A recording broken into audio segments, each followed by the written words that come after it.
ሰላም የተከበራችሁ ኢትዮጵያውያን እንዴት ናችሁ? ይሄ አይኤፍኤስ በሚል ተከታታይ የማቀርብላችሁ 52ኛው ቪዲዮ ነው። ዛሬ በፈረንጆቹ ቀን ኖቬምበር 18 ነው።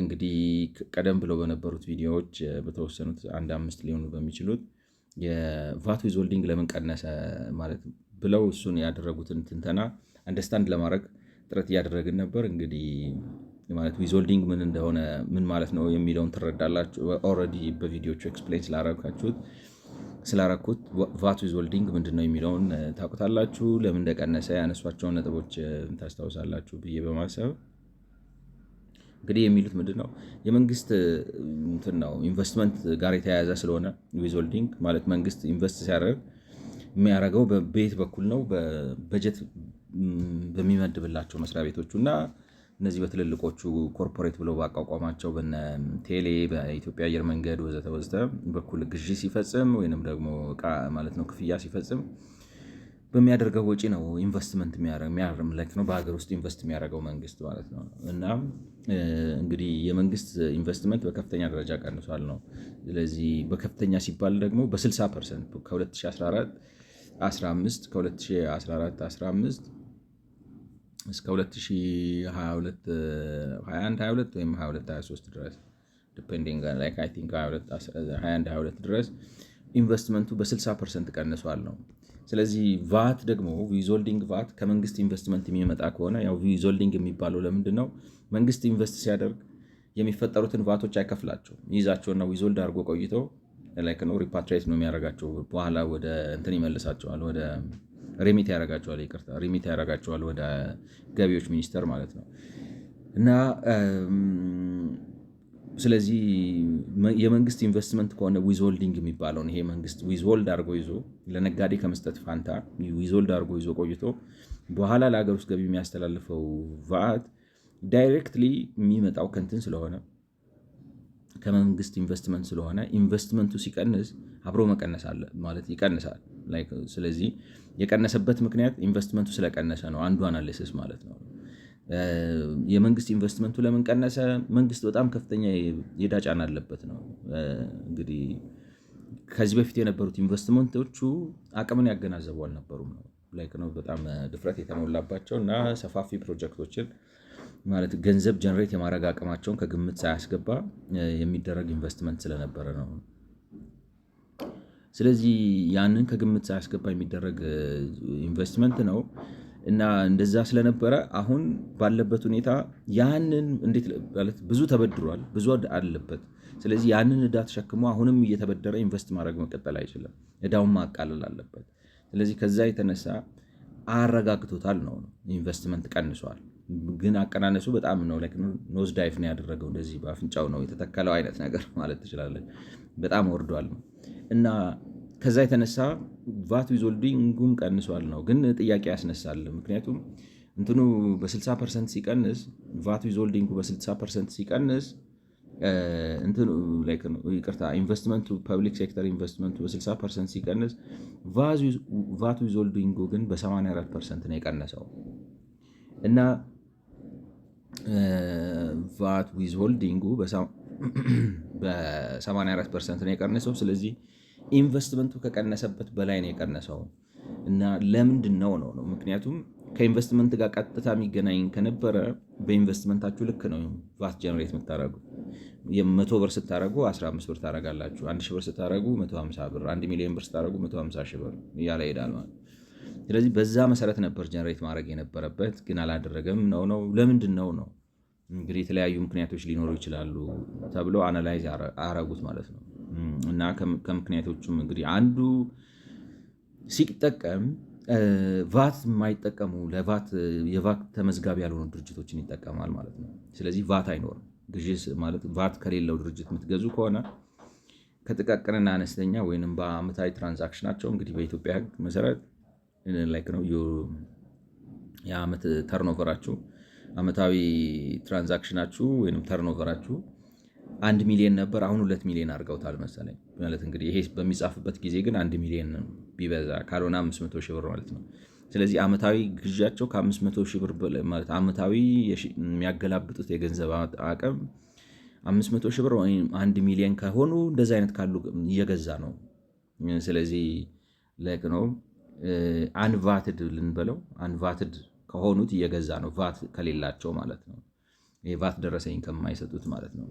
ወይ ከነሱ እየገዛ ነው ወይ ካልሆነ ደግሞ እዚህ ውስጥ ቢሮ ውስጥ ወጪ ያበዛል ማለት ነው። ጥቃቅን የሆኑ አሁን ለምሳሌ ደሞዝ በጣም ሊከፍል ይችላል። ደሞዝ ግን እንዴት አድርገው በስኬል ነው የሚሰራው አይደለም። ሪከሪንግ የሆኑ ኤክስፔንሶቹ ላይ ሊጨምር ይችላል እና በራሱ ድርጅቶች ሊያሰራ ይችላል። አሁን ለምሳሌ ግንባታ ካለበት ኮንስትራክሽን ካምፓኒ ጋር ጠርቶ ከማድረግ ይልቅ ውስጥ ኢንጂነር ቀጥሮ ምናምን ሊያሰራ ይችላል። ይሄ ወጪ ቁጠባ አይነት ነገር ውስጥ ሊገባ ይችላል ነው ገብቷቸዋል። ሪከሪንግ አይነት ኤክስፔንሶች ሊኖሩት ይችላሉ። ካልሆነ ግን ቫት ጀነሬት ያደርጋል ግን አይመልስም። ልክ ነው አይመልስም፣ የተወሰኑትን ማለት ነው ወደ ገንዘብ ሚኒስቴር ካዝና አይመልስም። ካልሆነ የፖሊሲ ለውጥ አለ ነው። ከነዚህ አራት ውጭ ነው ሊሆን አይችልም። በእነዚህ ምክንያቶች ነው ከኢንቨስትመንቱ ያነሰ ማለት ከኢንቨስትመንቱ ከአዘቀዘቀበት ፐርሰንቴጅ ያነሰ ዊዝሆልዲንግ ቫቱ ሊያዘቀዘቅ የሚችለው ነው ብለው አስቀምጡ። እንግዲህ እነዚህን ያው የውስጥ አሰራር ጉዳይ ነው፣ በኦዲቲንግ በምናምን የሚገኝ ነው። እሱንም ዝም አሉት ማለት ነው። እንግዲህ ወይ ሲቀጥሉ ሊያነሱት ከሆነ አላውቅም፣ ግን ሙስና ሊያሳያችሁ ይችላል ምናልባት ማለት ነው፣ እንደ ድርጅት ካያችሁት ማለት ነው። ከዛ ፖሊሲ የምትለዋን ለብቻ ወስደው ደግሞ ማየት ጀመሩ እና ፖሊሲውን ሲያዩት በእርግጥም የፖሊሲ ለውጥ አለ። የፖሊሲ ለውጥ ምንድን ነው? ቫት 7 ነጥብ ላይ ነው። ዊዝሆልዲንግ ቫቱን መንግስት ድሮ 100% ነበር የሚይዘው። 100% ማለት 15%ቱን ሙሉን ይይዘው ነበር። አሁን ግን ኦቨር ዊዝድሮይንግ የሚባል ነገር ተፈጥሯል ተባለና ግማሿን ብቻ ይዤ ግማሹን በብድር ላይ ነው መልስላቸዋለሁ፣ ተሽከርክሮ በኋላ ተመልሶ መንግስት ጋር እንዲገባ ማለት ነው። የቫት ዊዝሆልዲንግ ሀሳቡ ምንድነው? መነሻው ላይ ቫት ለነጋዴ ከሰጣችሁት ሰዶ ማሳደድ ነው። ሲስተም ውስጥ ገብቶ ተሽከርክሮ እስኪመጣ ትጠብቁታላችሁ። መንግስት ግን ልክ እዛው ደጅ ላይ ልክ ነው ገንዘቡን ራሱ ስለሆነ የሚያወጣው ልክ ሲያወጣ ይዞ ይመልሰዋል። ልክ ሲያወጣ ይዞ ይመልሰዋል። እና እንደዛ ሲሆን አፈጻጸምን ይጨምራል። መንግስት ጥሩ አድርጎ ቫት ይሰበስባል ማለት የማምለጥ የኮምፕላያንስ የሚባለውን ችግር ያስወግደዋል ማለት ነው። ወይንም የመሰብሰብ ችግር የሚባለውን ይቀርፍለታል። መንግስት ደግሞ ትልቅ ኢንቨስተር ስለሆነ ብዙ ነው ቫት ጀነሬት የሚያደርገው። ስለዚህ ገና ነጋዴው ጋር እጅ ሳይገባ በፊት የመንግስት የበጀት መስሪያ ቤቶቹ እና እነዚህ ኮርፖሬሽኖቹ ቫቱን ቀንሰው ወደ ገቢዎች ሚኒስቴር ፈሰስ ያደርጉታል ማለት ነው። ያ ግን ኦቨር ቫቲንግ የሚባል ነገር ፈጠረ። እንግዲህ ኦቨር ዊዝሆልዲንግ የሚባል ነገር ፈጠረ። ስለዚህ እሱን ለመቀነስ ተብሎ 2019 ዓ ም ላይ ዊዝሆልዲንጉ ግማሽ በ50% ይቀንስ ተባለ። ዊች ሚንስ 15%ቱን ከመያዝ ፋንታ 7.5%ቱን ይይዝ እና 7.5%ቱን ለነጋዴው ይሰጠዋል። ካሽ ነው። ነጋዴ ደግሞ ካሽ ይፈልግ ለስራ ማስኬጃ በጣም ስለሚያስፈልግ ካሹ እሱም ደግሞ ቫት ሲስተም ውስጥ ስላለ ለሌላ ስለሚከፍል ኢንፑት ቫት ስላለበት ትላንትና እንዳልነው ካሹን ይፈልገዋል ነው እና 50% ለሱ ስለሚሰጠው ነው ይሄ እንትኑ። ስለዚህ ይቀንሳል፣ በ50% ይቀንሳል ድሮ ተሰበስቡ ከነበረው ማለት ነው። ስለዚህ ኢንቨስትመንቱ በ60% ሲያዘቀዝቅ ቫቱ ግን በ80% ከዛ በበለጠ መልኩ ያዘቀዘቀው ፖሊሲው መጥቶ የ50% ቅናሽ ስላደረገ ነው የሚሉ ሰዎች ሊኖሩ ይችላሉ። ያ ግን ችግር አለበት። ምክንያቱም አፈጻጸሙ ማለት ከ1 ሚሊዮን ብር በላይ ቫት የሚጠይቁ የቫት ተመላሽ ክሬዲት እንዲደረግላቸው ኢንፑት ክሬዲት የሚጠይቁ ብዙ ነጋዴዎች ሪፖርት እንዳደረጉት ተፈጻሚነቱ በጣም ገባ ወጣ ነው። አንዳንዱን 10% ይዞ ይለቅለታል፣ አንዳንዱን 50% ብቻ ይዝበታል፣ አንዳንዱን 70% ይዝበታል፣ አንዳንዱን 80% ይዝበታል። አንዳንድ ቀላል የማይባል ቁጥር ያላቸውና ትልልቅ የሆኑ ድርጅቶችን 100% ይዞባቸዋል ነው። ስለዚህ አፈጻጸሙ ወጥነት የለውም ነው። ስለዚህ አፈጻጸሙ ወጥነት ባለመኖሩ ይሄ 50% ቅናሽ ቀጥታ ሂዶ ሪፍሌክት አያደርግም። በጣም ወጣ ገባ ስለሆነ ሊያመጣ የሚችለው ለውጥ ስንሰራው ነው። በግርድፉ ስንሰራው የ0.12% ቼንጅ ነው። የ0.12% ቼንጅ ከሆነ ደግሞ ማለት አንደር ሰርከምስታንስስ እንዴት ልበላችሁ፣ ለምሳሌ የኢትዮጵያ ጂዲፒ በአመት 100 ቢሊዮን ነው ብለን ብናስብ ዝም ብሎ ለአሰምሽን ያክል ማለት ነው 0.12 ማለት 120 ሚሊዮን ብር ማለት ነው። 120 ሚሊዮን ብር ነው። ስለዚህ በዚህ ታክሱን 50% በማድረግ ሂደት ውስጥ ጂዲፒው 100 ቢሊዮን ከሆነ ሊያስከትል የሚችለው ቅናሽ የ120 ሚሊዮን ብር ብቻ ነው። ነገር ግን አክቹዋሊ አሁንም ስለዚህ በቁጥር ስታስቀምጡት 100 ቢሊዮን ነው ብላችሁ አስባችሁ 100 ቢሊዮን ነው ብላችሁ አስባችሁ በቁጥር ስታስቀምጡት እንዴት ይመጣል መሰላችሁ? መሆን የነበረበት 480 ሚሊዮን ነው። 480 ሚሊዮን ነው። ስለዚህ እቺ ግን የቀነሰችው የአሁኗ 120 ሚሊዮን ነው። 120 ሚሊዮን ነው። ስለዚህ ስታቀናንሱት 360 ሚሊዮን ነው። ይሄ 360 ሚሊዮን ነው። አክቹዋሊ ግን ሪፖርት የተደረገው ቫት 200 ሚሊዮን ነው። 200 ሚሊዮን ነው። ስለዚህ የ160 ሚሊዮን ልዩነት አለ። የ160 ሚሊዮን ልዩነት አለና ማለት እንግዲህ ይሄን ኢን ሚሊየንስ ብላችሁ አንብቡት። 480 ሺህ ነው ይመስለዋል፣ 120 ሺህ ምናምን ኢን ሚሊየንስ ነው። ያው ለመጻፍ ስለማይመች እየዘለልኩ ነው የታውኩት። ስለዚህ 160 ሚሊዮን የኢትዮጵያ ጂዲፒ 100 ቢሊዮን ነው ብላችሁ ብታስቡ በዶላር አስቡት። በዶላር ነው የሚሆነው፣ በብር ከሆነ ኢን ትሪሊየንስ ነው የሚሆነው።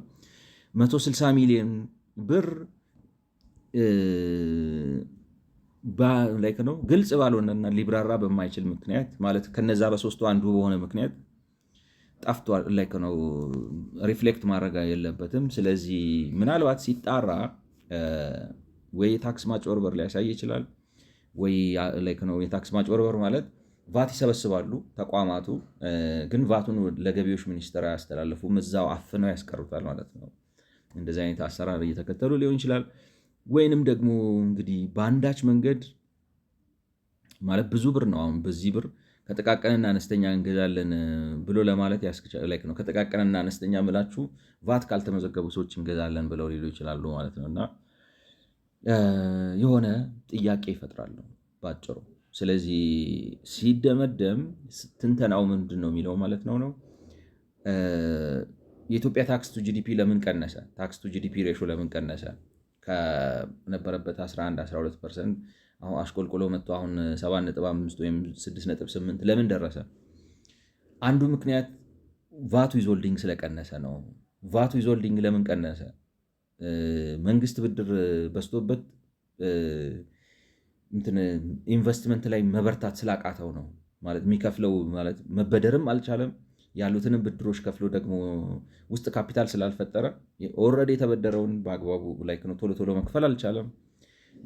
ያ ደግሞ የተበዳሪነት እንትን ቀንሶታል። በአጠቃላይ ምንድነው ዴት ስትረስ ውስጥ ነው የብድር ጫና ውስጥ ስላለ ወጪ ቀንሷል፣ ኢንቨስትመንት ቀንሷል። ለዛ ነው ዊዝሆልዲንጉ የቀነሰው።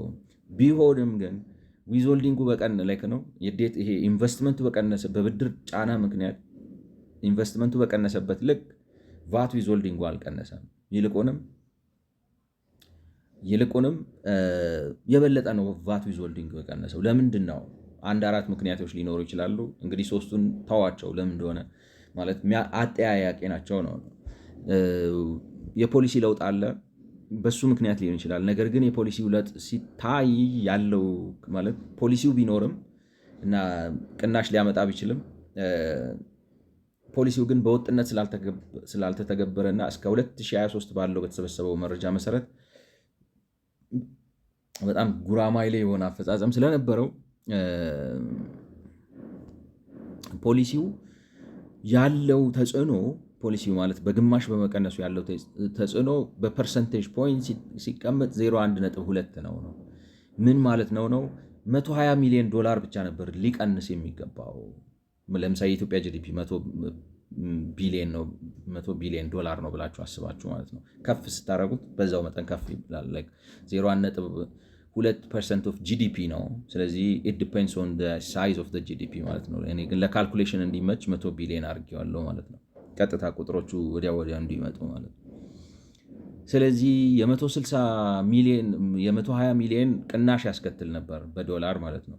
ያን የ120 ሚሊዮን ከፕሮጀክቱ ላይ ሆናችሁ ስትቀንሱት ሊመጣ የሚችለው የነበረው ስንት ነው?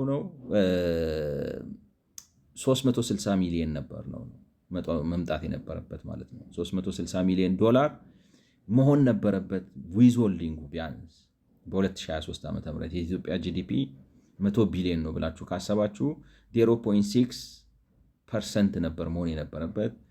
0.36% ነበር መሆን የነበረበት፣ ግን የሆነው 0.2% ነው። ስለዚህ በ0.2 እና በ0.36 መካከል የ160 ወይም የ1.6 ወይም የ0.16 ወይም የ160 ሚሊዮን ዶላር ልዩነት አለ ማለት እና ያ በምን አካውንት ይደረጋል? ላይክ ነው እንዴት ልበላቸው? አሁን ኦዲተር ብትሆኑ መመርመር ያለበት ያንን ነው ወስዶ ለምንድን ነው የ160 ሚሊዮን ዶላር አንአካውንትድ ፎር ነው፣ ምንድን ነው የቀነሰበት ምክንያት በትክክል ነው ወይ ምናምን ብሎ መመርመር አለበት ማለት ነው።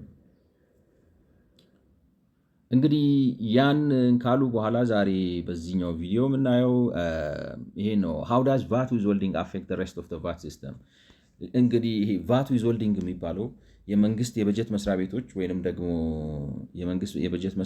ወይንም ደግሞ እነዚህ ኮርፖሬሽኖቹ ቫት ዊዝሆልድ በሚያደርጉበት ጊዜ በሌላው የቫት ስርዓት ላይ ምን አይነት ተጽዕኖ አለው የሚለውን ነገር ለመመርመር ነው ማለት ነው። ቫት ዊዝሆልዲንግ ኢዝ ሃይሊ ኢንተርሊንክድ ዊዝ ኢትዮጵያስ አዘር ቫት ሲስተም ኢቨን ዞ ኢትስ አድሚኒስተርድ ሴፐሬትሊ። እንግዲህ በኢትዮጵያ ይሉታል። ለምንድን ነው ላይክ ነው ዋይ ኢዝ ኢት ስፔሲፊክ ቱ ኢትዮጵያ ኢዝ አ ኳስችን ማለት የኢትዮጵያ ዊዝሆልዲንግ ሲስተም ኢንተርሊንክድ ዊዝ አዘር ሲስተም ቫት ሲስተምስ። እስኪ እናንብበውና ካልሆነ ቻት ጂፒቲ ጋር ሄደን ማለት የኢትዮጵያን ለምን ስፔሻል አደረጉት ቫት ዊዝሆልዲንግ ኢንተርናሽናል ፕራክቲስ አይደለም ወይ የሚል ሀሳብ ጥያቄ አንስቶብኝ ነው። ኢፍ ሰፕላየርስ ቱ ፐብሊክ ሴክተር ወር ፐርፌክትሊ ኮምፕላያንት ቫት ዊዝሆልዲንግ ውድ ሃቭ ኖ ኢፌክት ኦን ኦቨርኦል። ኦኬ አይ ቲንክ ራሳቸው መለሱት ነው።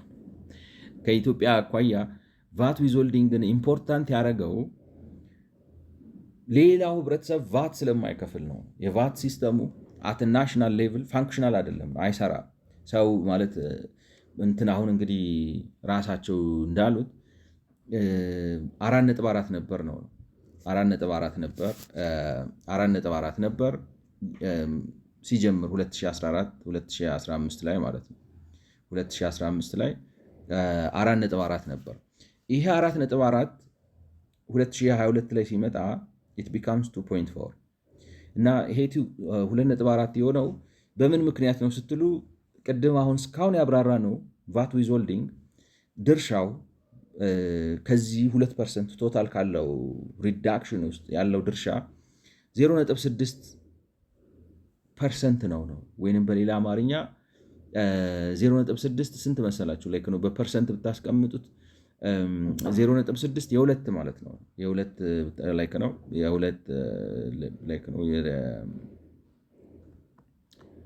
0.6 0.6 ዲቫይድድ ባይ 2 ስታደረጉት 30% ነው ድርሻው። 0.6 ሲካፈል ለ2 30% ነው ድርሻው። የሚገርም ነው። እንዴት አድርጎ ነው 0.6 በ3 ብታባዙት 1.8 ነው የሚመጣው። አጠጋግቶት ነው ልክ ነው። የሆነ ነገር ይመጣል 30 ምናምን ነገር ይመጣል። ቢካዝ 0.6 30% ነው። ይሄን ደግሞ 0.1 ብታደረጉት የኤግዘምፕሽኑ 5% ነው። ይሄን ደግሞ 5% ነው። ይሄንን 2.1 እናድርገው 4.7 ነው። 4.8 ወይ 4.7 በለው ዝም ብሎ ለእንትን ይሄኛውን 0.6 ስታደረጉት 28% ነው።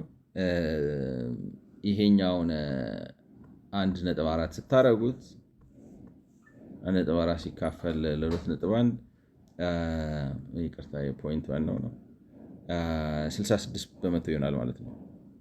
ስለዚህ በፐርሰንት ብታስቀምጡት ነው ምላችሁ። በፐርሰንት ቢቀመጥ ምንድነው የሚሆነው መሰላችሁ? አሁን 2.4 ነበር ላይክ ነው ይቅርታ 4.4 ነበር ወደ 2.4 ቀነሰ። ይሄ የ2014 ቫሊዩ ነው ወይም የ2015 ይሄኛው የ2021 ወይም 22 ነው ማለት ነው። ይሄ ከ4.4 ወደ 2.4 ቀነሰ። ምን ላይክ ነው? ስለዚህ በስንት ቀነሰ? ዝም ብሎ በግርድፉ 2 ነው፣ ግን ሲያስቀምጡት ሲሰባብሩት የራውንዲንግ ኤረሮቹን እንትኑ ላይ ፎከስ አናርግ ነው። አሁን አንድ ላይክ ነው ማለት ቁጥር ሲሰጧችሁ ለእኔ አይዶ ነው። እኔ እንግዲህ ትንሽ ከናቹራል ምናምን ስለመጣው ሊሆን ይችላል ከናቹራል ሳይንስ ምናምን ስለመጣው ሊሆን ይችላል። የሆነ ቁጥሮቹ ማተር ያደርጉብኛል። የሆነ 0.1 የቱ ጋር ምናምን ነገር it looks like they don't care about that, right? ስለዚህ I think የነሱን ፈለግ ተከትለን እንደዛ ማለት የሚሻል መሰለኝ። ይሄ ስለዚህ የ2 በመቶ 2 ፐርሰንቴጅ ፖይንት ሪዳክሽን አለ ማለት ነው። የ2 ፐርሰንቴጅ ፖይንት ሪዳክሽኑን ብሬክዳውን ሲያደርጉት 0.6ቱ ከዊዝሆልዲንግ ዊዝሆልዲንግ ቫት ነው WH ቫት እንበለው ዊዝሆልዲንግ ቫት ነው የሚመጣው። 0.1ዱ ኤግዘምሽን ናቸው። እነ ስኳር፣ የህፃናት ምግብ፣ ፓስታ ምናምን ከቫት ኤግዘምት አድርገናል ብለው እኔ ምን ይመስላል መሰላችሁ? የሆነ 0.1 ኤግዘምሽን አለ እና እነ ስኳር ምናምን ሆን ተብለው ተትተዋል ማለት ነው፣ ኤግዘምት እንዲደረጉ። እንቁላል ወዘተ፣ የምግብ ዘይት፣ የህፃናት ምግብ ነው፣ የህፃናት ዳይፐር ወዘተ 0.1 ነው። ከዛ የቀረው አሰባሰብ ወይም ኮምፕላያንስ የሚባለው ነው። እሱ 1.4 ነው። ስለዚህ ተዋጽኦአቸውን ሲደመሩ ማለት እነዚህ ፐርሰንቴጅ ፖይንት ናቸው። 0.6፣ 0.1፣ 1.4 ማለት ነው። እነዚህን 0 ነው ከዚህ ከሪዳክሽን ውስጥ ማለት ነው፣ ከዚህ ውስጥ ማለት ነው። አሁን እነዚህን በፐርሰንቴጅ ደረጃ ከዚህ ከቅናሽ ውስጥ ታስቀምጡት፣ ይሄ 28% ነው የሚመጣው። ይሄኛው 4.8% ነው የሚመጣው። ይሄኛው 66% ነው የሚመጣው። ስለዚህ ትልቁ የዊዝሆልዲንግ ችግር ዊዝሆልዲንግ ቫት የቀነሰበት ትልቁ ምክንያት ኢዛት ዊዝሆልዲንግ ቫት ይቅርታ፣ ማን ነው ስሙ? ቫት ትልቁ የቀነሰበት ምክንያት በሀገሪቱ የቫት መሰብሰብ ችግር አለ ነው። ቫት አይሰበሰብም ማለት 66%ቱ ከአፈጻጸም ቫት ቀንሷል ነው። ከ4.4 ወደ 2.4 ቀንሷል። ለምንድን ነው የቀነሰው? 66% የሚሆነው ቅናሽ የመጣው የመሰብሰብ ችግር ነው 66 ግን ዊዝሆልዲንግ ውስጥም ያለው ያው እንግዲህ ኮራፕሽን የሚመስል ነገር አለ። ገብቷቸዋል። አሁን ይህን ስታዩት ምን ይመስላል መሰላችሁ? የሆኑ ስትራቴጂስቶች የሆነ እዛ ጋር ተጫውተው ይሁን አላለ ቫት ማጭበርበር አካሄድ የሄዱ ይመስላል። አይዶን ነው ላይክ ነው መፍረድ ቢያስቸግርም እና ቱ አርሊ ቢሆንም ማለት ነው የሚያውቁ ነገሮችን ላይክ ነው። እንዴት ልበላችሁ፣ በቃ ፕሮፌሽናል የሆኑ ሰዎች አሉ። እንዴት አድርገው ገንዘብ ከምን ጋር አገጫጭተው እንዴት አድርገው ምናምን ማውጣት እንደሚችሉ የሚያውቁ ሰዎች አሉ። ሲስተም የሚያውቁ አሰራር የሚያውቁ ሰዎች አሉ። እንደዛ ሆን ብለው ዲቫይስ ያደረጉት ይመስላል። እሱን ስታወጡት ግን 66% የሚሆነው የመሰብሰብ ችግር ነው ላይክ ነው። እና እኔ ይሄ ወደ ምን ያመጣናል ነው ምናልባት ላይክ ነው እንትን ነው። አንዳንዴ ምንድነው የሚባለው ሰዎች የሚሰሟቸው አይመስልም። ያልጠበቋቸው ሰምተው አገኘዋለሁ። እና እንግዲህ የሚሰሙ ሰዎች ከሰሙ ትልቁ ችግር ማለት ሰዎች ሲሰሙኝ አውቃለሁ ለማለት ብዬ ነው። ትልቁ ጉዳይ የመሰብሰብ ጉዳይ ነው እና መሰብሰብ ካስቸገረ እኔ ቫቱ ራሱ ህጉ ይሄ ላፈር ከርቭ የሚባለውን ነገር አልተከተለም ማለት ነው የሚል ጥያቄ ያስነሳል። የኢትዮጵያ ህዝብ ግብር የምትሰበስቡት ከህዝቡ እድገት የኢኮኖሚ እድገት ጋር አብራችሁ መሄድ አለባችሁ ማለት በቃ ላይ ነው። ላፈር የሚባለው ሰው አለ እንደሚባለው 100% ከትርፍ ላይ 100% ግብር ሰበስባለሁ ካላችሁ ዜሮ ነው። በቃ ምንም አትሰበስቡ ነው፣ ይቆማል። እድገት የለም ምን የለም፣ ኢኮኖሚው በጣም ዝቅ ይቆማል ነው እንትኑ ግራፉ። አሁን ለምሳሌ እሱ እንደሚለው እንዲያርጉት ይሄ ረቨኒው ነው ይላችኋል። ገቢያችሁ ነው፣ የመንግስት ገቢ ማለት ነው። ይሄ ደግሞ ታክስ ፐርሰንቴጁ ነው። ስንት ነው ሴት የምታደርጉት ጠቅላላ? አሁን ለምሳሌ ከአንድ ሰው ገቢ ላይ ተሰብስቦ ለምሳሌ አንድ ደሞዝተኛ የደሞዙን ብቻ ግብር የሚከፍል ይመስላችኋል? አይመስልም። የኮንሰምፕሽኑ የቫትም ይከፍላል አይደለም? ሲመገብ ኮንሱም ሲያደርግም የኮንሰምፕሽኑንም ይከፍላል፣ የደሞዝ ይከፍላል ምናምን ብሎ ሰውየው ስንት ነው እጁ ላይ ገባው ብላችሁ የምትሉት ነገር አለ። ገብቷቸዋል። ላይክ ነው የታክስ ስፔሻሊስቶች ቁጭ የሚያደርጉት ነው። ገብቷቸዋል። በኤክሴል ምናምን አድርገው ግጭ አድርገው ነው የሚያመጡት። እና ይሄ ፐርሰንት ነው ፐርሰንቴጅ ኦፍ ታክስ ነው። እና ግራፉ የሚለው ምንድን ነው? ይሄንን ፐርሰንቴጁን ምንም ዜሮ ታክስ አልሰበሰብም፣ ታክስ እድገት ያቀዛቅዛል ካልክ መንግስት ምንም ገቢ አይኖረውም። ገቢው ዜሮ ነው። ላይክ ነው ይሄኛው አሁን ኤክስ ዋይ ከርቭ አይደለም፣ ዜሮ ዜሮ ነው ይሄ ኮኦርዲኔቱ። ስለዚህ ምንም አልሰበስብም ካልክ ምንም አትሰበስብም። ግን ትንሽ ይሄኛው እንትኑ ግራፉ እንደዚህ ነው የሚሆነው ካይንደ። ስለዚህ ከፍ አደርገዋለሁ ፐርሰንቴጁን ካልክ እንትንም በዚህ መጠን ከፍ ይላል ማለት ነው ሬቨኒው። ይሄንን ከፍ አደርገዋለሁ ስትል ሬቨኒው ከፍ ይላል። ይሄን አደርገዋለሁ ስትል ከፍ ይላል። ይሄን አደርገዋለሁ ስትል ከፍ ይላል። ግን ለምሳሌ ይሄ ራንድም ነው አሳሳሉ፣ ፐርፌክት አይደለም። እንትኑ ነው እሳቤው ነው ዋናው ነገር። የሆነ ፖይንት አለ እዚህ ጋር ስትደርስ ግን ማለት ከዚህ በኋላ ግን የታክስ ፐርሰንቴጅህን እየጨመርከው ስትሄድ ሬቨኒው ከዚህ ወደዚህ በሄድክበት ልክ ከዚህ ወደዚህ አይሄድም ነው። ምናልባት እዚሁ ጋር ሊቀር ይችላል። ላይክ ነው ወደዚህ 5% ጨምረ ወደዚህ ግን 1% ሊጨምር ይችላል። ስለዚህ ብዙ ታክስ ባደረግ ቁጥር ማለት ሞር ታክስ ኢዝ ኖት ኢኳል ቱ ሞር ገቨርንመንት ሬቨኒው ማለት የታክስ እንትንን ባበዛኸው ቁጥር የመንግስት ሬቨኒው ይበዛል ማለት አይደለም ነው። አፕቶ ሰርቴን ፖይንት እስከሆነ ነጥብ ድረስ እያለ ይሄዳል። እየገፋ ይሄዳል። የሆነ ቦታ ግን ፒክ አለው። እዛ ፒክ ላይ ሲደርስ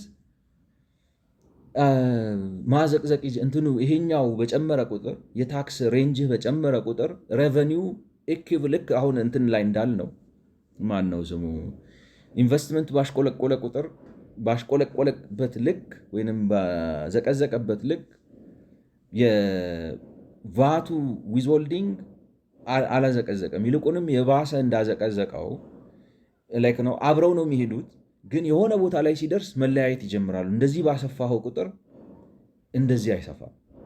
ምናልባት እንደዚህ አስፍተ ያኛው እንደዚህ ሊሆን ይችላል ያገኘኸው ማለት ነው። ስለዚህ ዩር ቨርቲካል ኤክስፓንሽን ውድ ስታፕ ቱ ማች ዩር ቨርቲካል ኤክስፓንሽን ምንድን ነው ማለት ነው? እንግዲህ ሆሪዞንታል ኤክስፓንሽን እንትን ነው ማለት ነው። የታክስ ፐርሰንቴጅ ከአንድ ሰው ምን ያህል በመቶ ታክስ ትወስድበታለህ የሚለው ነው። ቨርቲካል ኤክስፓንሽኑ የመንግስት ገቢ ምን ያህል ይጨምራል ነው። እዚህ ጋር ከደረሰ በኋላ ስትጨምሩ እየቀነሰ ነው የሚመጣው ማለት ነው። እና ወደዚህ ብትመጡ አሁን ከዚህ ለምሳሌ ከዚህ ተነስታችሁ እንደዚህ 1 ዲግሪ ልትሄዱ ትችላላችሁ። ይሄ ግን ምን ያደርጋል መሰላችሁ? የታክስ ረቨኒያችሁ እዚህ ጋር ነው የሚመጣው። ከዚህ ወደዚህ ስትሄዱ የታክስ ረቨኒያችሁ በዚህን ያክል ይቀንሳሉ። እናንተ ወደዛ እየጨመራችሁ ነው። አልቲሜትሊ እዚህ ጋር 100% ሰው ከሚያተርፈው ትርፍ በሙሉ 100% ታክስ ወስድበታለሁ። ስለዚህ 1 ሚሊዮን ብር ካተረፍ 1 ሚሊዮን ብር ወስጄ እመልሳለሁ ካላችሁት ታክስ ገቢያችሁ 100% ስላረጋችሁት ታክስ አሁን ለምሳሌ ከገቢ የሚሰበሰበውን ግብር ደሞዝ ሰርታችሁ የምታገኙትን በሙሉ ግብር አድርጌ ወስደዋለሁ ብትሉት አንድም ሰራተኛ መስሪያ ቤት አይሄድ። ስለዚህ ከደሞዝ የምታገኙት ግብር ምን ይሆናል? ዜሮ ይሆናል፣ ይጠፋል። it will just disappear። ስለዚህ ታክስ ሲደረግ ይሄንን ኦፕቲመም ማግኘት ነው ፈተናው። ላይክ ነው እንዴት ልበላችሁ፣ እንትን የለውም፣ ፎርሙላ የለውም ማለት እንትን አይደለም፣ የሆነ ሃርድ ሳይንስ አይደለም። ጥሩ ጀጅመንት ነው፣ ጥሩ እይታ ይጠይቃል። ስለዚህ ታክስ ባብዛችሁ ቁጥር ሬቨኒዋችሁ ይበዛል ማለት አይደለም። እና አሁን እኔ እንደሚመስለኝ ነው የምላችሁ የኢትዮጵያ መንግስት የታክስ ህጉን ሲያወጣ ረቨኒው ማብዛት ነው ሀሳብ። ምክንያቱም ለምን ረቨኒውን ይፈልገዋል እንዳልኳቸው። አሁን እኛ ሀገር ያለው ችግር በሽታው የሆነ ኢንቨስተር ገቨርንመንት ነኝ የሚል አንድ ተቋም ማስተዳደር አይችልም በትክክል ግን ገበያን ተካለው የሚል አባዜ ያለበት እብደት ያለባቸው ፖለቲከኞች ናቸው ያሉት። ገብቷቸዋል። ገበያን አትተካውም አንተ አይደለም። ገበያን ተቋም እየመራህ አይደለም በትክክል ገብቷቸዋል። ስለዚህ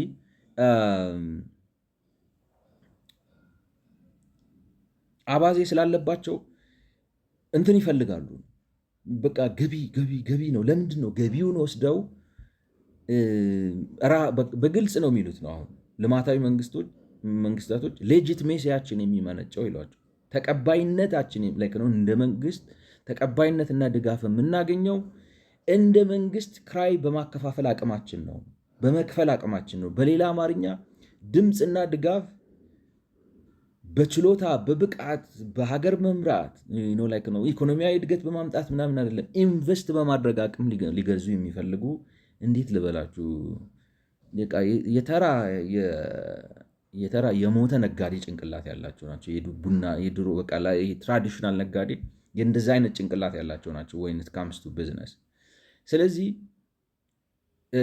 በእነሱ ቤት እንትኑን ይሄ ባለሀብቱ ምናምን አስጨንቀው አስገድደው ምናምን ብለው አስወጣው አስመጣው ምናምን ብለው ያንን አምጥተው ሊመጻደቁ ነው እዛ ሄደው ገብቷቸዋል።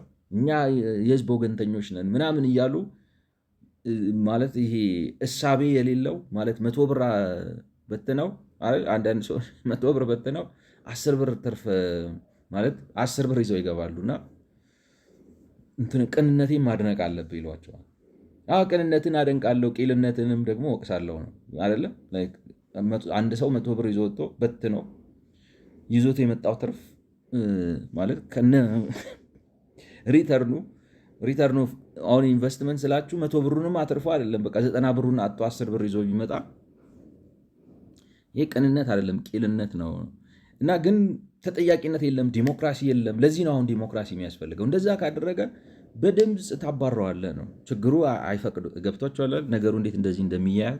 እና እኔ አሁን እነሱ የሚሉት እዚህ ጋር ምንድን ነው ቫት ዊዝሆልዲንግ እንደዚህ ቫይታል የሆነውና በኢትዮጵያ ውስጥ ተፈላጊ የሆነበት ምክንያት በኖርማል ማርኬት ቫቱን በትክክል አይመልስም ነው። እንዳልኳችሁ 66% የኮምፕላያንስ ኢሹ ነው አሉ ቫት ለመቀነሱ ምክንያት ለምንድን ነው?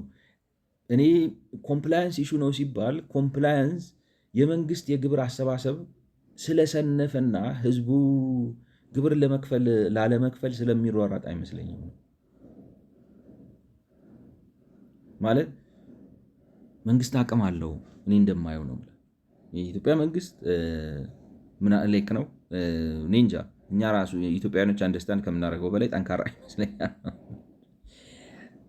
ጠንካራ ነው፣ አቅም አለው፣ መስሪያ ቤት አለው፣ አሰራር አለው፣ ምናምን አለው፣ ጉልበት አለው። ማለት የሆነ አይታለልም፣ አይጭበረበርም። ግን የፈለግ ጠንካራ አሁን ግን ሰውን ልታስደርገው የማትችለው ነገር አለ። በቃ እንትን ነው ገብቷቸዋል። እንዴት ልበላችሁ፣ አንድን ሰው ውቅያኖስ ልታጠጡት አትችለው። ጠጥተ ምጠጣት ብትሉ የፈለቅ ጉልም ላይ አንሌስ ዩ አር ጋድ ነው ምላል ማለት እንትኑን ፊዚዮሎጂ ምናምን አርጋችሁ አርጎ ውቅያኖሱን እንዲጠጣው አይችልም ነው አይደለም። አንድ በርሜል አይጠጣለ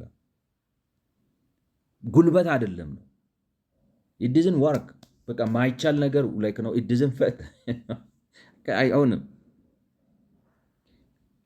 ስለዚህ የመንግስት የማስፈጸም አቅም ማነስ አይመስለኝም ነው። አቅም አለው፣ ጠንካራ ነው። እኔ እንደምረዳው ነው የምላችሁ። መንግስት አለ እዚህ ሀገር። ግን እንዳልኳችሁ የፈለክ ግን ጉልበተኛ መንግስት ብትሆን ሰውን ተራራ ልታስገፋው አትችልም። አንሳና ጣለው ይህንን ተራራ ከዚህ ጋር አንሳና ወደዛ ወርገው መቆፈርም የለም ምናምንም የለም። እንደዚህ ከስር በእንትን በአካፋ አንስተው ወደዛ አይችልም። ይሄ ካንት ዶ ኢት ሊያረገው አይችልም።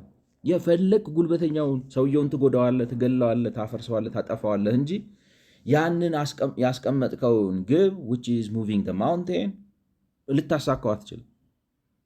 ወይም ውቅያኖስን ጠጣና በአንድ ቀን ጨረሰው ብትለው አይሆንም። እንኳን በአንድ ቀን እድሜ ዘመንም በኩባያ ያረክ ጠጣ አያልቅም፣ አይሆንም። ስለዚህ we are chasing a wild dream ገብቷቸዋል። ምን እናደርጋለን ማለት ነው እንግዲህ ምንድን ነው የሚባለው? ቀቢጸ ተስፋ ነው የመንግስት የግብር ሀሳብ። ይሄ ለአፈር ከርቡን አገናዝቦ አይደለም። ስለዚህ በጠነከረ ቁጥር በጨከነ ቁጥር እንደዚህ ሰዎችን ባንቀጠቀጠ ቁጥር ብዙ ግብር የሚሰበስብ ይመስለዋል ነው፣ ግን አይደለም። ስለዚህ ምን ማድረግ እንትን ይሆናል ታውቃላችሁ ብሎ ጥሩ አድርጎ ሲያንስበት አልጨከንኩም ብሎ እንደገና ለመጨከን ይመጣ። እንዴት ልበላችሁ ላይክ ነው trying to do the impossible። አንድ ሰው እኮ ጀጅመንት የሚባለው ምንድን ነው? አሁን ትልቁ ፈተና በህይወት ይመስለኛል ለሰው ልጅ የፍርድ የጀጅመንት ፈተና ምንድን ነው? ምን ይቻላል ምን አይቻልም ብሎ የማወቅ ነገር።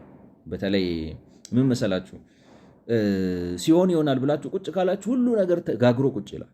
ገብቷችኋል? አይ ደግሞ መጣር አለብህ ብላችሁ ደግሞ ስትጥሩ አንዳንዱ ነገር ላይክ ነው it doesn't respond to your effort. you can spend the rest of your life በጣም እየጣርክ ንቅ አይልም። ለምን እንዳልኳችሁ ነው። ተራራ መግፋት አይቻልም። ግን ተራራ መግፋት አይቻልም ብሎ ማወቅ ደግሞ አንዳንዴ እንዴት ያችን ይሄን ባላንሱን ማወቅ። አሁን የላፈር ከርቭ ራሱ ሄዳችሁ ብታዩት እንትን ላይ ላይክ ነው እችን ኦፕቲመም ማግኘት ፈተና ነው ይሏቸዋል። በቃ የሆነ እንትን የለም፣ ማጂካል እንትን የለም። እንትን ነው የህዝቡ ቁጥሩ ይሄን ያህል ከሆነ፣ የቆዳ ስፋቱ ይሄን ያህል ከሆነ፣ የትምህርት ደረጃው ይሄን ያህል ከሆነ፣ እንትኑ ይሄን ያህል ከሆነ፣ እንትኑ ይሄን ያህል ከሆነ፣ እንትኑ ይሄን ያህል ከሆነ ቶታል ታክስ መሰብሰብ ያለበት ይሄ ነው ብለህ የሆነ የምታመጣው እዚህ ጋር የሚመጣ ነው የምላችሁ። ማክሲመም ሜቢ ሊኖር ይችላል ላይክ ነው ማለት አሁን የታክስ ኤክስፐርቶች አንድን ሰው ጂኒየስ የሚያደርገው ያ ሊሆን ይችላል። ከታክስ አኳያ ይሄንን ሊያገኝላችሁ ይችላል። ከኢትዮጵያ አኳያ ገብቷችኋል? ከኢትዮጵያ አኳያ እዚህ ጋር ነው ፐርሰንቴጁን ይሄን ያህል ለምሳሌ ከአንድ ሰው ጠቅልለህ የምትሰበስበው ይሄን ያህል መሆን አለበት።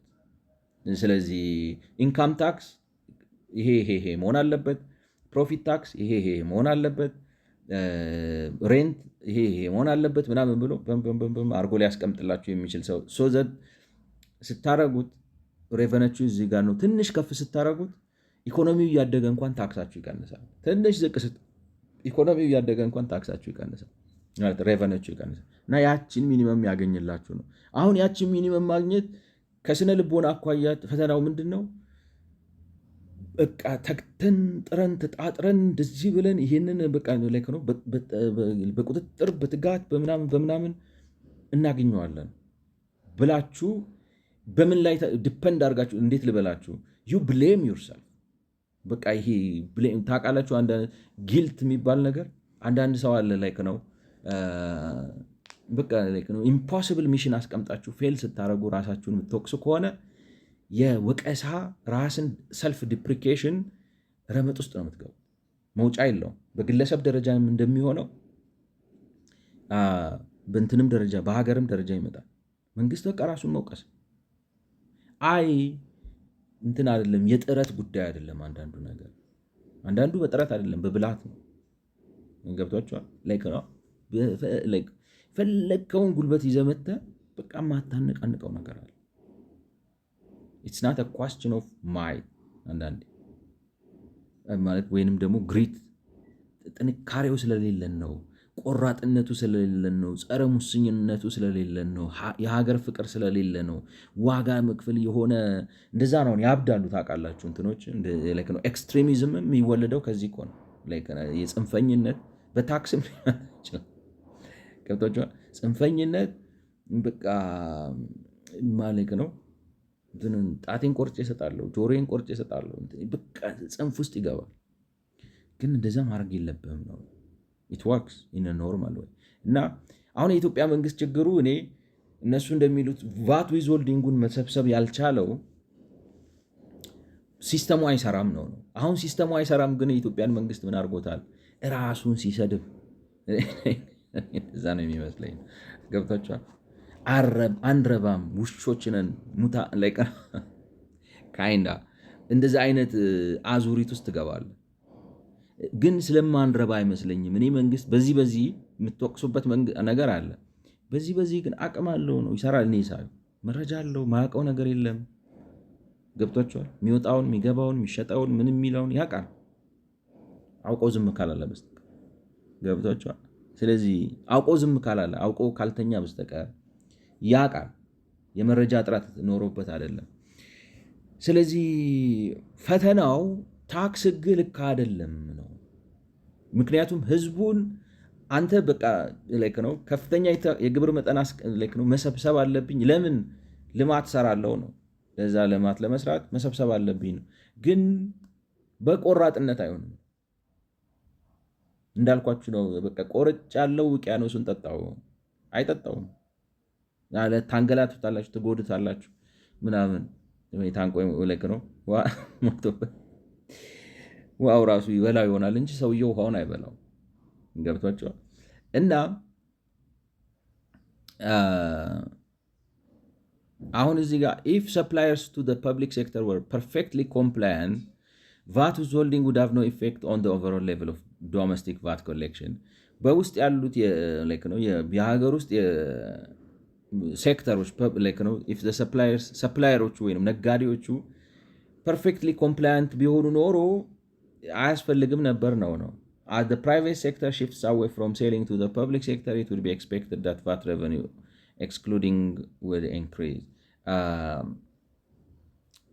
ስለዚህ እንግዲህ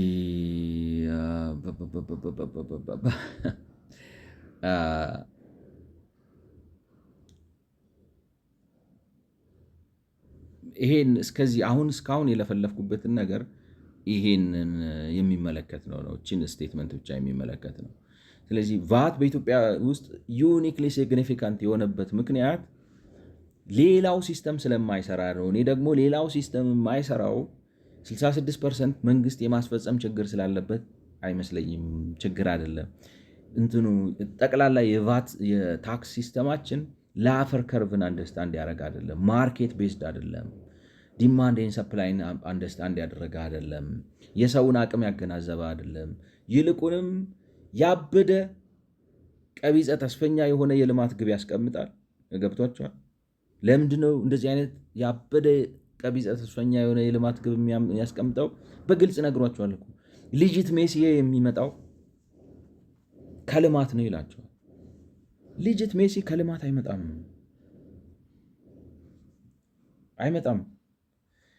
ቢመጣም ደግሞ ላይክ ነው ኢትስ ኢንዳይሬክትሊ አንተ ልማትን በማስቻል በማገዝ ነው እንጂ ራስህ ኢንቨስተር በመሆን አይደለም። ላይክ ነው እንዴት ልበላችሁ፣ አይዲዮሎጂካል ዲቤት ውስጥ ይገባል። ሰፊ ነው የሚሆነው ከዚህ ያስወጣን። ግን እንደዛ ስለሆነ እሱ ነው በቃ አሁን ችግሩ። እንደዛ ብሎ ያስቀምጥና ትልቅ ቪዥን ያስቀምጣል። ማይሳካ ውቅያኖስን ጠጥቶ መጨረስ አይነት ነገር፣ ተራራ ነቅሎ ወደዛ ማድረግ አይነት ነገር ይቻላል። ተፈጥሮ በቁጥጥራችን ስር ነው ምናምን።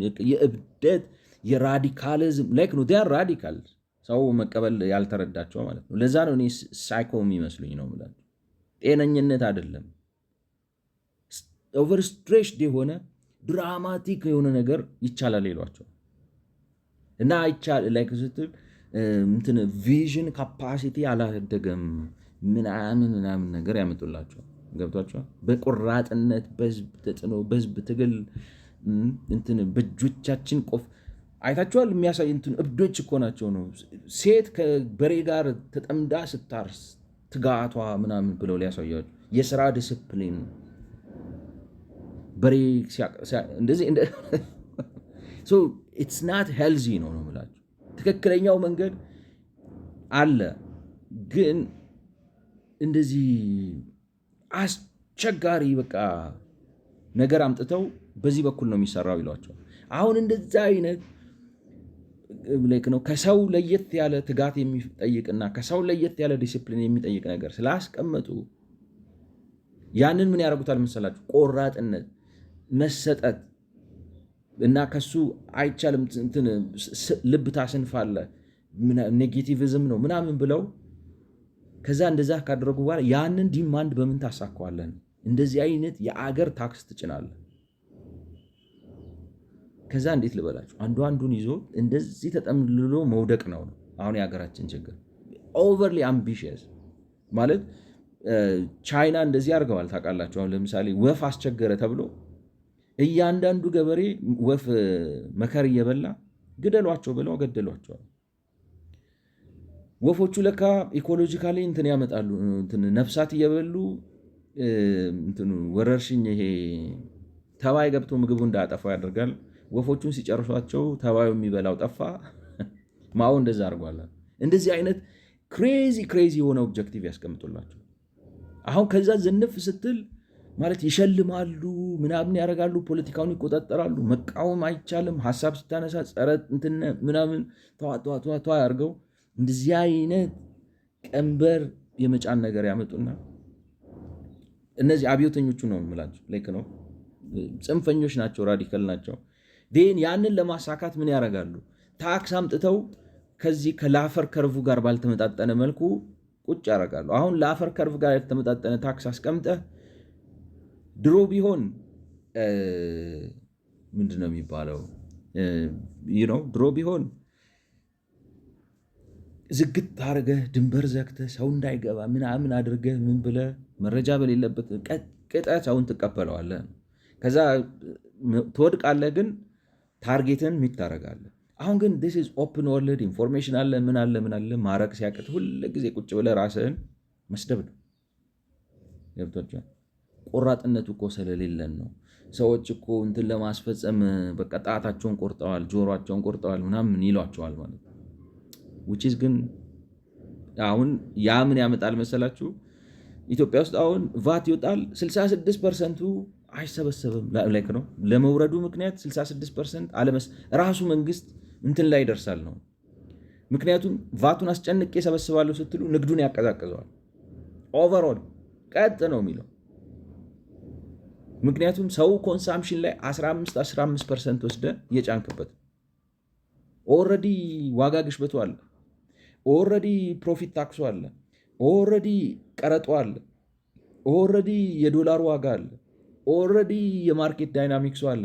እነዚህ ነገሮች ሁሉ ተደማምረው ዋጋውን ላይ አውጥተውታል። እዛ ላይ መታ አንተ 15% ስትጥል ራሱ መንግስት አስፈጻሚው ራሱ እንትን ምንድን ነው የሚባለው ታውቃላችሁ? አንዳንዴ ራሱ እንትኑ ቢሮክራሲው ራሱ ያምጽባቸዋል። እኔ እንደሚመስለኝ ነው ማለት ውስጥ ራሱ ያለው የመንግስት አልሰማህም ነው የሚል። ምክንያቱም ራሱ የሚሰቃየውን ያውቃል። ስለዚህ አሁን በኢትዮጵያ ውስጥ ችግሩ እንዴት ልበላችሁ፣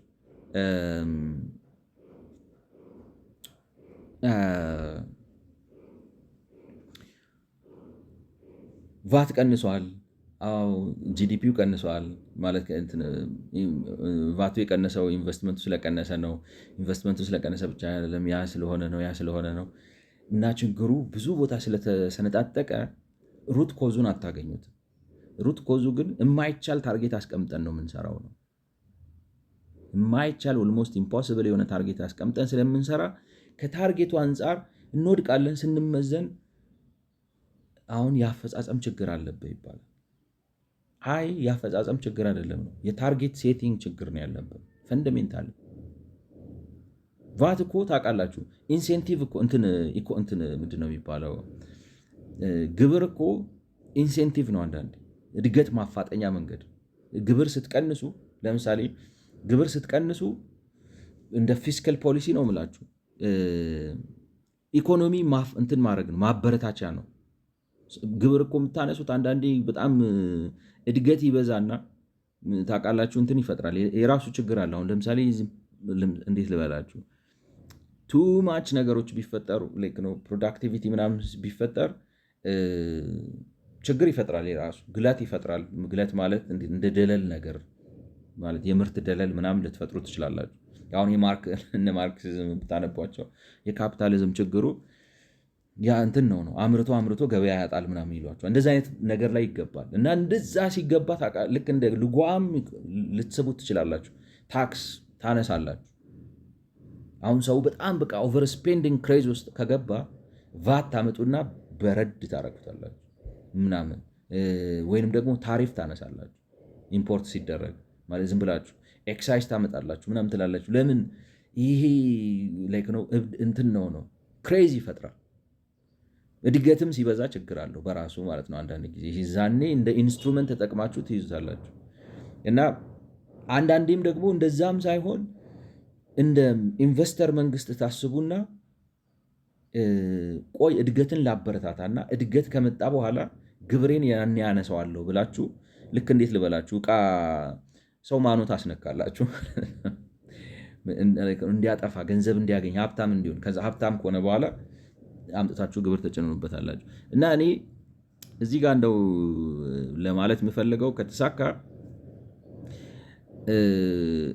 የኮምፕላያንት ችግር ቫት ዊዝሆልዲንግን ኢምፖርታንት ያደረገው በኢትዮጵያ ሁኔታ ልዩ ሁኔታ እንትኑ ሰፕላየሮቹ ኮምፕላያንት ስላልሆኑ ነው።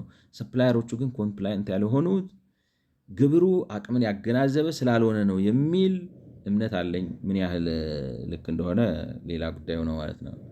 እና በኢትዮጵያ ሁኔታ እኔ እንግዲህ ስንገባ ለምንድን ነው በኢትዮጵያ ሁኔታ ራሳቸው ኤክስፕሌን ያደረጉት በኢትዮጵያ ሁኔታ ኢምፖርታንት የሆነበት ምክንያት በዚህ ነው። at the private sector shifts away from selling to the public sector, it would be expected that VAT revenue excluding VAT withholding would increase. At the private sector shifts away, however, non-withholding VAT revenue might well rise by less than the fall in VAT withholding. እንግዲህ ይሄኛው የሚለው ምንድን ነው? ፕራይቬት ሴክተሩ መንግስት እንትን አድርጎ ኢኮኖሚው ጤናማ ቢሆን ኖሮ ለምሳሌ እንደሚመስለው ላይ ነው ሆነ አንደርስታንድ እናደርኩኝ at the private sector shifts away from selling to the public sector, መንግስት ኢንቨስትመንት ከቀነሰ ለሱ የሚሸጡት ሰዎች ምን ያደርጋሉ? ለሱ መሸጣቸውን ትተው ወደዛ ሄደው ለፕራይቬት ይሸጣሉ ነው። ምን አይነት ሎጂክ እንደሆነ ግን እስቲ 31 ምንድን ነው የሚለው the change in withholding rate from 100% also to have increased non-withholding domestic VAT. እሱን ቅድም አለው ነው እኮ ነው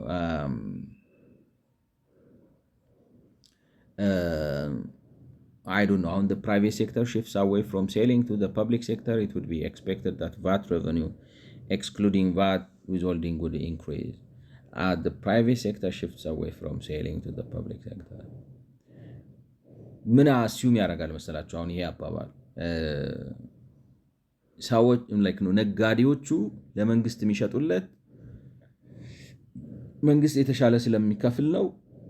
እሱ ግን አሁን ኢንቨስትመንት ካቀዛቀዘ ዞረው ለሌላ ለግል ይሸጡለታል። ዋቴቨር ግን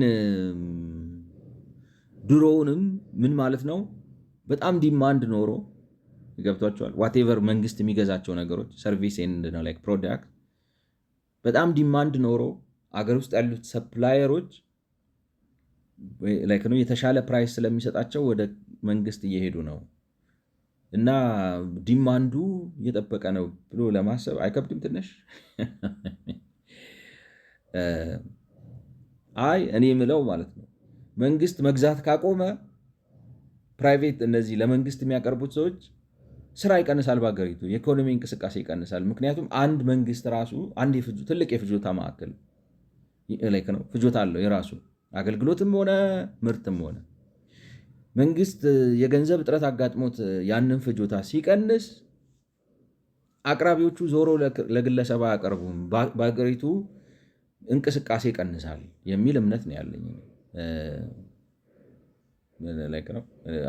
the private sector shifts away from selling to the public sector, it will be expected that VAT revenue excluding VAT withholding would increase.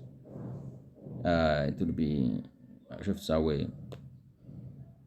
I don't like ነው ቫቱ ለግለሰብ በፊት ከመንግስት ከዊዝሆልዲንግ ይገኝ የነበረው አሁን ከግሉ ይገኝ ይጀምራል የሚለው ነገር እኔ it isn't add up ለኔ ነው የምላችሁ። I don't know chat gpt እንስማውና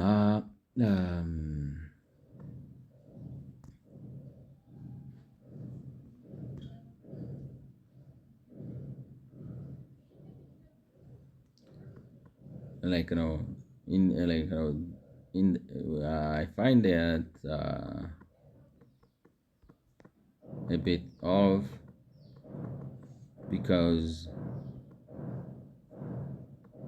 if public sector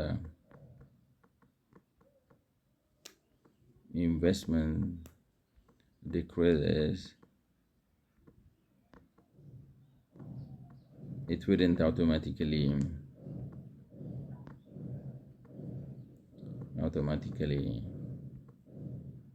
translate into private demand. I don't know. Understand the Yeah, you're right to question it's important. What's text in the interior? VAT is only changes who remits the VAT, not the amount owed. If private firms stop selling to the government and instead sell to the private, right? Those sales no longer fall under the okay. So in pure accounting identity, if sales shift from government private buyers, the VAT base shifts from withholding category. That's why they say VAT excluding would include. They are assuming the same level of economic activity. Just why you are right to call this out. You are absolutely ማለት እንትኑ ለመንግስት ካልሸጡ ለግለሰብ ይሸጣሉ። ስለዚህ ለግለሰብ ሲሸጡ ደግሞ ቫት ጀነሬት ያደርጋሉ።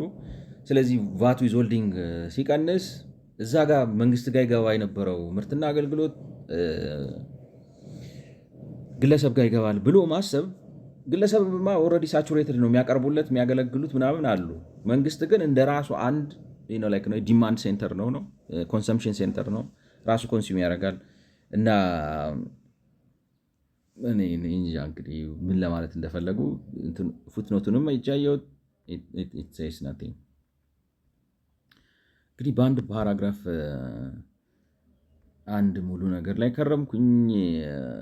አይ ቲንክ however I hope 3 ደቂቃ አለ እስኪ however non-withholding VAT revenue might well rise by less than the fall in VAT withholding. However non-withholding VAT revenue might well rise by less than the fall in VAT withholding.